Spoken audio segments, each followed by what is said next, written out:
এক বাস চালকের বাড়িতে অভিযান চালিয়ে বিপুল পরিমাণ নগদ অর্থ ও স্বর্ণ উদ্ধার করেছে পুলিশ। উদ্ধার হওয়া টাকার পরিমাণ এতটাই বেশি ছিল যে 5টি মেশিন বসিয়ে গণনা করা হয়। শেষ পর্যন্ত বাড়িটি থেকে মোট নগদ অর্থ উদ্ধার করা হয় 36 কোটি টাকারও বেশি। এছাড়া জব্দ করা হয় 15 কেজি স্বর্ণ। গ্রেপ্তার হওয়া মিনার মণ্ডল একসময় বাস চালক ছিলেন।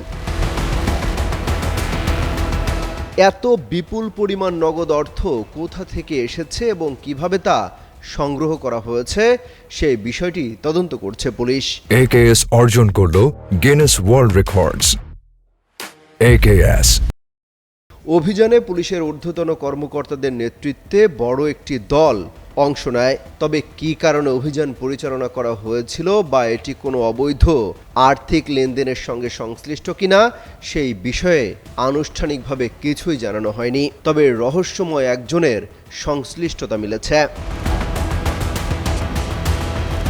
ভারতের পশ্চিমবঙ্গের বীরভূম জেলায় এই অভিযান চালানো হয়। জিজ্ঞাসাবাদে মিনার মণ্ডল দাবি করেছেন উদ্ধার হওয়া নগদ অর্থ স্বর্ণ তুলু মণ্ডল এবং তার কথিত অবৈধ সিন্ডিকেটের। তদন্তকারীরা জানান মিনার মণ্ডলেরও পাথর ব্যবসার সঙ্গে সম্পৃক্ততা রয়েছে এবং তুলু মণ্ডলের মালিকানাধীন পাথরের খনি ও ক্রাশিং ইউনিটের সঙ্গে তার যোগাযোগ ছিল। পশ্চিমবঙ্গের মুখ্যমন্ত্রী শুভেন্দু অধিকারী বুধবার সামাজিক যোগাযোগ মাধ্যম এক্সে এক পোস্টে বলেন, বালু মাফিয়াদের বিরুদ্ধে অভিযানে আইন শৃঙ্খলা বাহিনী প্রশংসনীয় কাজ করছে।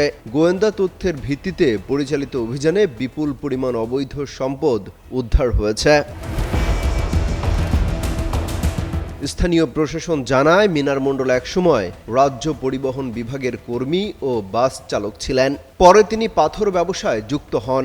তার আয়ের উৎস এবং বিপুল সম্পদের উৎস এখন তদন্তের আওতায় রয়েছে। এই অভিযানের পর নতুন করে আলোচনায় এসেছে তুলু মণ্ডলের মেয়ের 2024 সালের জাঁকজমকপূর্ণ বিয়ে। বীরভূমের সিউড়িতে আয়োজিত এই অনুষ্ঠানে বাংলা ও বলিউডের বেশ কয়েকজন তারকা উপস্থিত ছিলেন। সূত্রগুলোর দাবি, বিয়ের পেছনে প্রায় 100 কোটি রুপি ব্যয় করা হয়েছিল। অমিত হাসান রবিন, যুগান্তর নিউজ।